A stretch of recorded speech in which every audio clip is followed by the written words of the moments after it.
pagod ako. Bali, sino ba nasa? Ikaw kasi sumagot. Ikaw kasi Hindi na ako nagpunta, nakakapagod. Ay, hindi. Kasi minsan mo naman ano yan eh. Yung ganyan lugar, pre. Mga magkano ang kailangan mo na pera pagka nagpunta ka doon? Siguro, balikan na.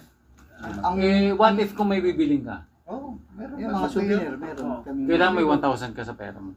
Meron. May gift. Lima. Mga 5. So hindi siya biro na pupunta ka. Wala ka. Ano yung nakukuha nyo pag napunta kayo doon? Excited yung ano. Sa akin lang din ba, kung ako tatanungin. Kasi ako rin sasagot pagka ako. Enjoy yung ano mo, yung...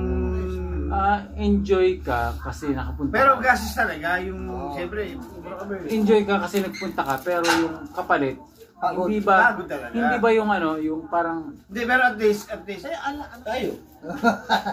Yung time na nasa isip ko na sana hindi na ako sumama, pero... Mga ganun. Deep inside talagang sama ko doon. Pero hindi kayo nawawala ng gana na Meron din, layo? meron din, lalo pagka naubos kami ng gas. yung point na nangyari na punta pa tayo, nakakapagod. Di ba? Hindi. Minsan ganun eh. Pero kung yung adventurous ka, pwede. Yung kasi ang culture ng riders, kaming mga riders, yun ang culture namin. Don't get me wrong ha, kasi gusto ko lang din malaman sa inyo na if ever na magkamotor ako, sama ako. Yung gusto ko lang din mangyari na ano. Yan ako tayo, di ba? Enjoy pala. Kasi pwede ka naman hindi sumama eh. Commute. Hindi. Sabi mga riders sabi mga nakapunta na ng Alawin yun. Pwede ka naman hindi sumama eh. Hindi ka naman pinipilit. Diyan ka lang kung ayaw mo. Pero kung ano, yun na ako. Tsaka kung kagandahan nun pa yung mga lugar na ano, yung... Gusto puntahan na. Kasi hindi mo madadaanan yung kung nakabas ka na nakaano ka. Tapos doon. Mga picture. Curious na ako, sabi ko, kahit napakalayo, pinupuntahan talaga nila. Diba? Dami. Kahit napakalayo, pinupuntahan talaga. Diba? Dami. Kahit napakalayo, pinupuntahan talaga. Uy, hindi ka naman umaabsin sa trabaho mo eh. Namin ka dyan eh. Paano ba bro? Sa GC. Active sa GC si pare mo. Yun yung sa akin eh. Parang...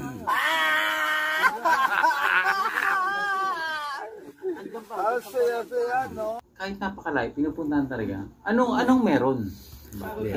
Impanta. Medyo malayo-layo din yun, di ba? 150. Balagbag. 150. Infanta okay lang, malapit lang eh. Unless Baguio. Diba? Ay, malapit. Baguio, Yun talaga yung pinaka-namin. Nag-ulog pa ka Nabibilib ako sa ganyan, kaya lang inisip ko, pag hindi pa sila nahihirapan. Mahirap. Pagka ganyan. Mahirap. Hindi naman. Alam mo yung challenge nga doon. magmotor ka na isang oras nakakantok na eh. Oo. Diba? What if yung 3 hours na Dapat pa nga 8 hours eh. Yung bago magbagyo. Dapat may fund. Oo, nung bago magbagyo, meron kami Hindi, may banda kami, nagulo kami kay Alvin. Oo, meron kami. Nagulo kami kay Alvin, bago para budget namin sa Baguio. May ganon. Kasi na-curious lang ako eh. Ang daming nag-rides eh. Baguio, talaga, gastos talaga. Ang daming nag-rides, pero nag-enjoy sila. Oo. Kaya mo na talaga sumubay sa amin. Kasi kami mabibilis kami tumakbo eh. Kaya pala. Ikaw kasi sumagot. 12 hours yun. Takot di ba, biyahe? 12 hours yun, di ba? Kasama na pahinga. Press, no? 12 hours kasama na. Ako, proud ako sa inyo kasi nagagawa niyo yung gusto niyo. Mga 11 doon. Kasi gawa na ano. Maniwala ka dyan, di ba sa biyahe pre? At the end of the day, masaya kayo. Siyempre naman. Siya sumasagot, paano ba yan? Hindi, siya yung Manasama sa biyahe. Spokesman. Baka experience ka na bago tayo i-train muna kita sa mga kasi iba yung 4 wheels, iba yung 2 wheels. Alam ko sanay ka sa 4 wheels, pero may convoy tayo na tinatawag doon sa may 2 wheels na pagka sinabing ganito, may luwak. Lupa. May luwak.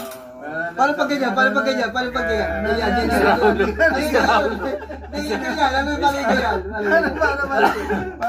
Mr. Raulo. Yung gano'n. May loko-loko. Yan si Mal. Tan. Yan, lalo yun. Kasama yan. Kasama yan. Nakakatuwa kayo, nakakatuwa. Maui ka kasi.